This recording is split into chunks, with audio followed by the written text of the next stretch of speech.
YouTube channel जी। आज हम start करेंगे 9 रिव्यू एक्सरसाइज नंबर 9। बहुत ही ज़्यादा इंपॉर्टेंट और ऑलमोस्ट लास्ट लेक्चर है हमारा। इसके अंदर क्वेश्चन नंबर 3, 4, 5 करेंगे, तीनों क्वेश्चन करेंगे, चाहे वो डेफिनेशन एंड डेफिनेशन भी इंशाल्लाह आपको अच्छे तरीके से समझाऊंगा। तो जैसे कि मैंने बताया आपको कि एक ये क्वेश्चन ऑलरेडी आपको आते हैं, जैसे मैंने 3 डिस्टेंस वाले सवाल लिख लिए हैं, इसके बाद 3 मिड पॉइंट वाले हैं, तो वो भी आपको अच्छे तरीके से आते हैं अगर मेरी आपने पहली वीडियो देखी हुई है।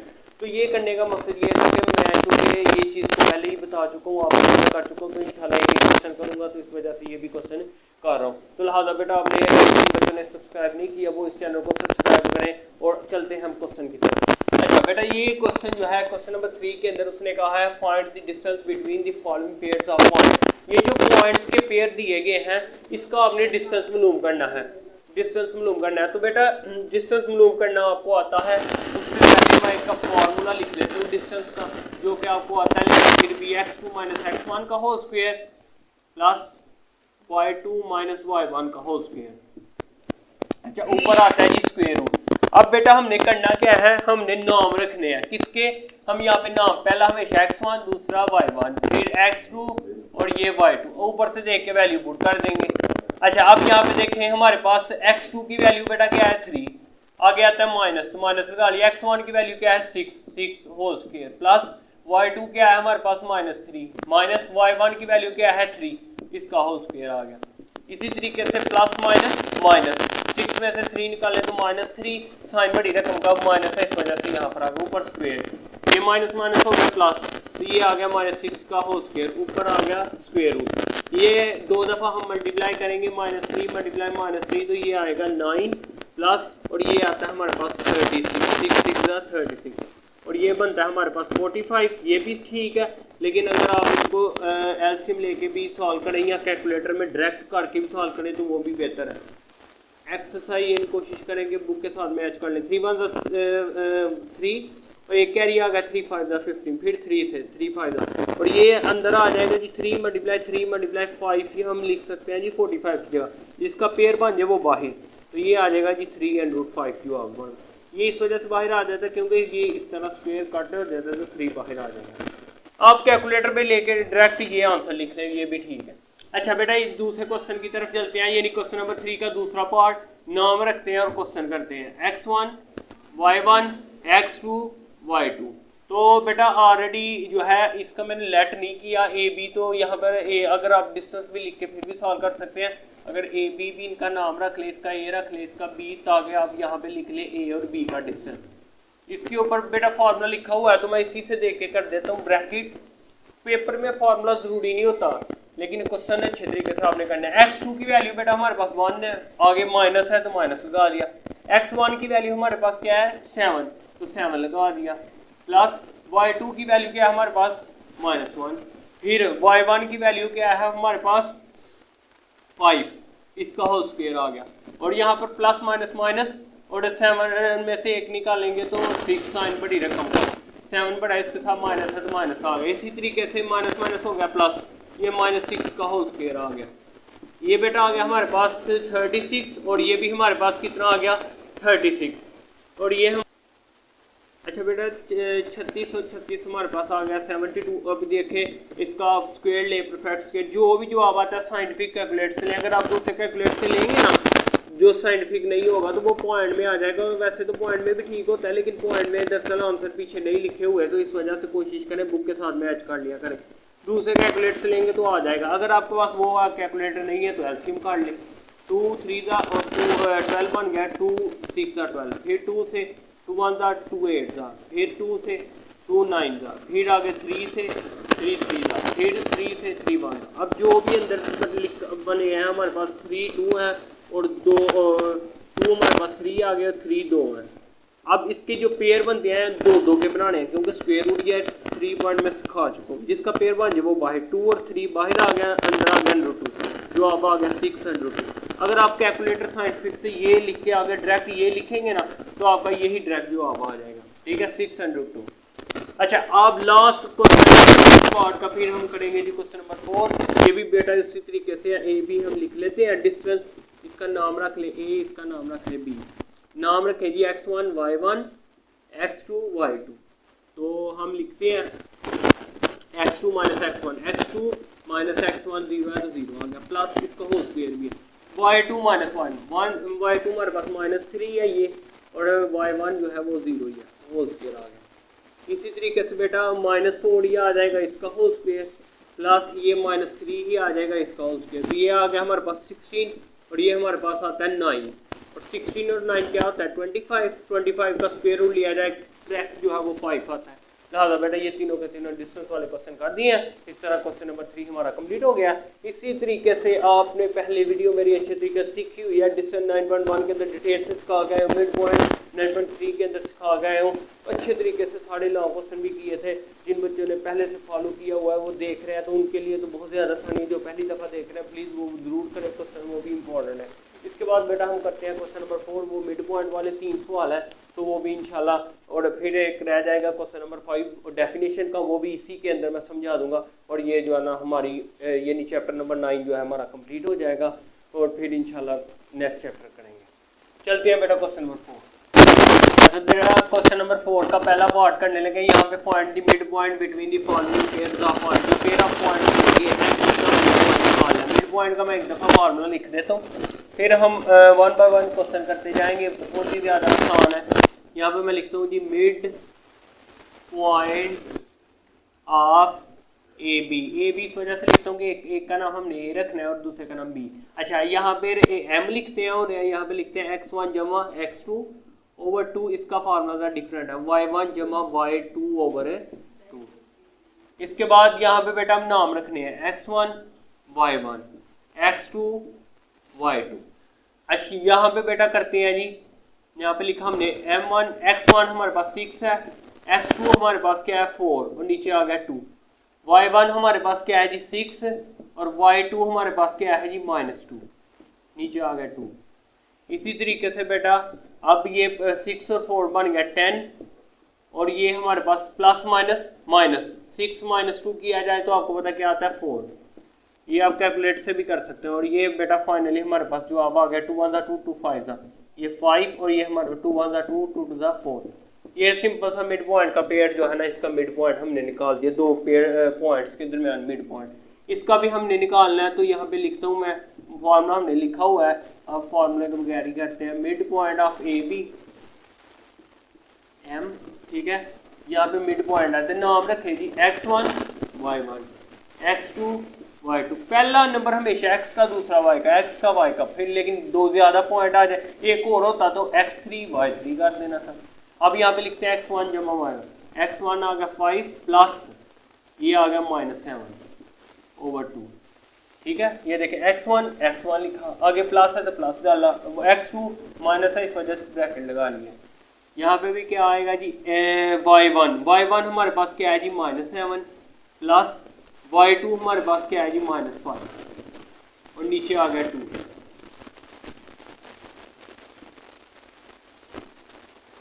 Plus minus 5 - 7 over 2 plus minus -7 -5 over 2। इसके बाद यहाँ पे आ गया -12 ओवर 2, यहाँ पे आ गया -12 ओवर 2। m का यहाँ पे जो आ गया 2 1 2 2 6 ये -6 आ गया, और 2 1 2 2 यहाँ पे 6, तो ये हमारे पास क्लियर हो गया। लास्ट वन बेटा हमारे पास क्वेश्चन है, यहाँ पे मिड पॉइंट का वो भी कर लेते हैं, इनके नाम रखते हैं x1 y1 x2 y2। तो यहाँ पे मैं लिखता हूँ G mid point of A B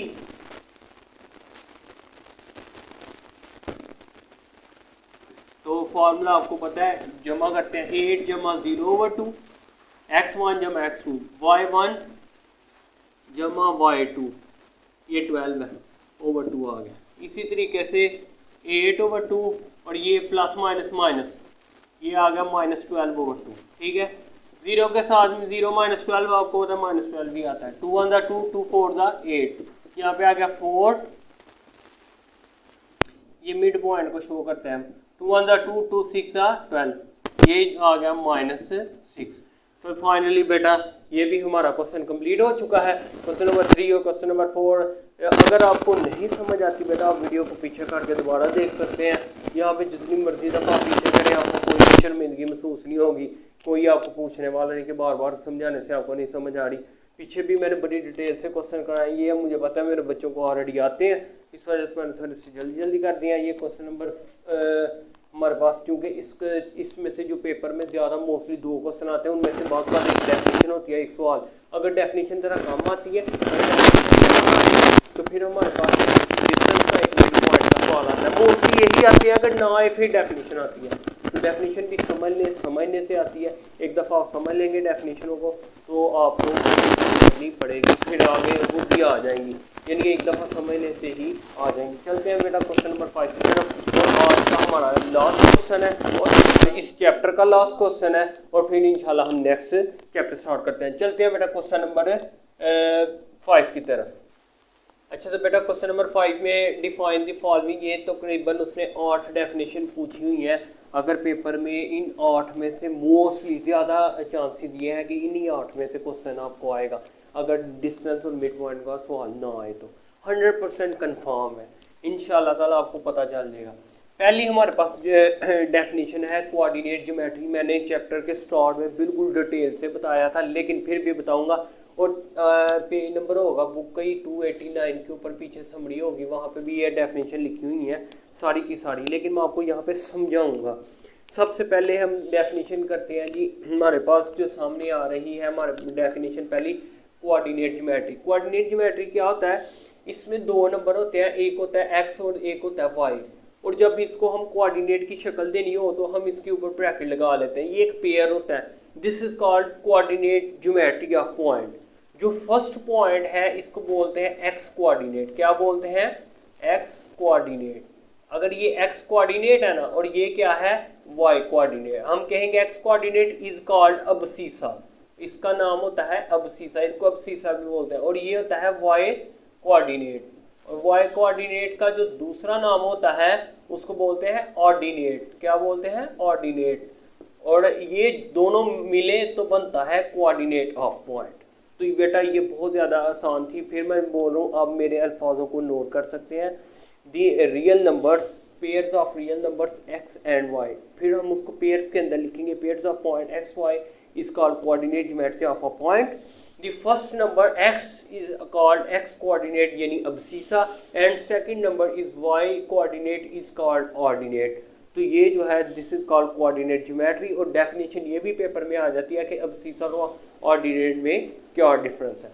उम्मीद है आपको अच्छी तरीके से समझ आ गई। अब ये 2 डेफिनेशन में इकट्ठी डिस्कस करने लगा हूँ, यानी कि कोऑर्डिनेट ज्योमेट्री और कोलिनियर पॉइंट्स और नॉन कोलिनियर पॉइंट्स। यहाँ पे डिस्कस करते हैं कोलिनियर पॉइंट्स और नॉन कोलिनियर पॉइंट्स क्या होते हैं। यहाँ पे देखें, एक लाइन है, यहाँ पे मैं पॉइंट लगा दिया है, यहाँ पे पॉइंट लगा दिया और यहाँ पे पॉइंट लगा लिया, तो हम लिखेंगे, इसकी डेफिनेशन नोट करें, 2 और more points lie in the same straight line. 2 या 2 से ज्यादा एक ही लाइन के ऊपर पॉइंट पाए जाएं, this is called collinear points.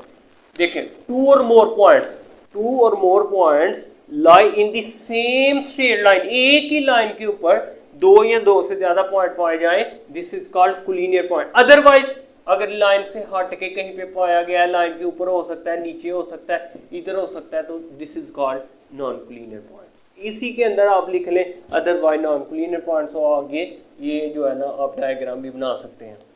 Next चलते हैं जी, इन तीनों की डेफिनेशन। मैंने एक डेफिनेशन बतानी है और तीनों के आप फिट कर देनी है। मैं लिख देता हूँ बेटा, ये आपको डेफिनेशन लिख देता हूँ, आपने बुक से नहीं करनी है, यही डेफिनेशन लिखनी है। इफ द लेंथ, मैं आपको लिख देता हूँ, if the length of 3 sides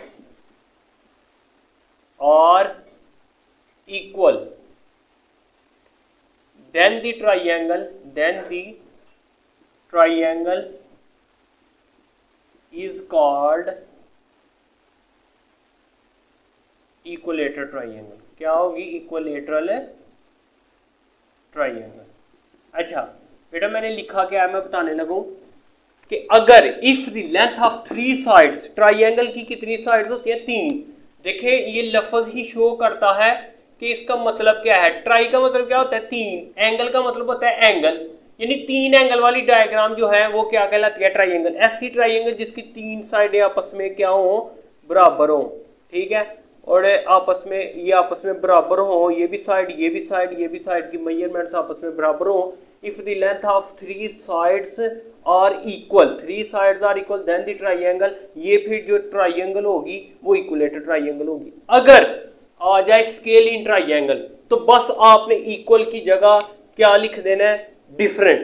यानी if the length of three sides are different, अगर यहाँ पे डिफरेंट कर देंगे ना, इक्वल की जगह यहाँ पे क्या लगा देंगे बेटा, डिफरेंट, मतलब कि मुख्तलिफ हो, तो फिर देन द ट्राइंगल इसका जो वो होगी वो स्केल इन ट्राइंगल, वो क्या होगी, स्केल इन ट्राइंगल। और तीसरी इसी से बनाएंगे डेफिनेशन, हम लिखेंगे इफ द लेंथ ऑफ, यहाँ पे स्केल इन ट्राइंगल जो आइसोसेलेस ट्राइंगल जो नेक्स्ट डेफिनेशन है उसकी डायग्राम होती है इस तरह की, जो समोसा टाइप तो आपको पता होगा। ये देखें, ये जो डायग्राम है ना, ये आइसोसेलेस ट्राइंगल, इसकी ये वाली साइड से सेम होती है। ये देखें, इसकी ये वाली साइड आपस में सेम है और ये डिफरेंट है। If the length of two sides are same, दो साइडें सेम है, then third side are different, तीसरी साइड डिफरेंट है, this is called isosceles triangle. Same इसी तरीके से बेटा एक डेफिनेशन में तीनों की तीनों ये समझा दी है, ये एक डेफिनेशन समझा दी और ये सिर्फ हमारी दो डेफिनेशन रह गई और हमारा कितना आसान है, अभी मेरे ख्याल से आपको याद हो गया होगा। चलते हैं बेटा क्वेश्चन नंबर यानी पार्ट नंबर 8 की डेफिनेशन की तरफ। राइट एंगल ट्राइंगल क्या है, this is called Pythagoras theorem. Detail में आप जाएं, यानी कि रिव्यू एक्सरसाइज समझें, यानी कि क्वेश्चन नंबर 15 एक्सरसाइज नंबर 15 और रिव्यू एक्सरसाइज नंबर 15 के अंदर डिटेल से मैं पाइथागोरस जो है ना समझा के आया हूँ। और वहां पे मैंने डिटेल से बेटा एक चीज आपको बताई थी कि पाइथागोरस थ्योरम क्या होता है। इसके बाद मैंने ये बताया था कि बेटा पाइथागोरस थ्योरम कब इस्तेमाल होता है, वो तब इस्तेमाल होता है जब ट्राइंगल क्या होती है, राइट एंगल ट्राइंगल हो। तो फिर राइट एंगल ट्राइंगल होती कब है, जब कोई भी एंगल 90 का हो। मैं कहूंगा ये जो ट्राइंगल है राइट एंगल ट्राइंगल, क्यों, ये 90 का एंगल बन रहा है। ये जो बेटा ट्राइंगल है वो क्या है, राइट एंगल ट्राइंगल है। सर क्यों, क्योंकि बेटा यहाँ पे 90 का एंगल बन रहा है। अब ये जो राइट एंगल, ये डायग्राम जो है ये राइट एंगल ट्राइंगल, ये क्यों, यहाँ पे भी 90 का एंगल बन रहा है। सर ये जो है ये क्या राइट एंगल ट्राइंगल है, बिल्कुल बेटा यही है, क्योंकि ये देखें सबके यहाँ पर 90 का एंगल बन रहा है, this is called right angle triangle. ये बना के फिर आपने पाइथागोरस थ्योरम 2 लिख देने हैं। एक लिखेंगे भाई हाइपोटेनस का square is equal to base का स्क्वायर और प्लस परपेंडिकुलर का स्क्वायर। और बेटा अगर एबीसी में लिखे तो क्या लिखते हैं, C square is equal to A square जमा बी स्क्वायर। तो ये दिस इज कॉल्ड क्या है, right angle triangle. Last definition है बेटा स्क्वायर। स्क्वायर किसको बोलते हैं, जिसकी चारों की चारों साइड्स जो है वो सेम हो, वो होता है स्क्वायर। और इसका हर एंगल जो है वो 90 डिग्री का होता है। ये इसकी जो है जो ऐसी यानी कि डायग्राम जिसकी चारों की चारों साइड्स बराबर हो उसको मुरब्बा बोलते हैं, स्क्वायर बोलते हैं। आई होप बेटा आपको बहुत अच्छे तरीके से आपने डेफिनेशन सीख ली होंगी, अच्छे तरीके से बेटा आपने क्वेश्चन करने हैं। बहुत ही आसान काम था, आपको आता था, लेकिन फिर भी मेरे समझाने का मकसद यही था कि मैं अपने बच्चों को कोई भी क्वेश्चन उनका रह ना जाए। और एक एक क्वेश्चन का वादा हमारा कंप्लीट हो जा रहा है, हम एक एक क्वेश्चन करते जा रहे हैं। जिन बच्चों ने इस चैनल को लाइक सब्सक्राइब नहीं किया अभी तक बेटा वो ज़रूर कर लें, ताकि मेरे आने वाली वीडियो उन तक पहुंचे। मैं इंशाल्लाह आपको गेस्ट पेपर के साथ साथ इंपॉर्टेंट क्वेश्चन हर चीज़ आपको हर सब्जेक्ट का भी गाइड करूँगा, दूसरे सब्जेक्ट का भी। इस वजह से आपके लिए बहुत हेल्पफुल चैनल है, तो चैनल को सब्सक्राइब करना मत भूलें, ज़रूर करें। चलते हैं इंशाल्लाह नेक्स्ट लेक्चर में हम मिलेंगे, दुआ में याद रखें। अल्लाह हाफिज़।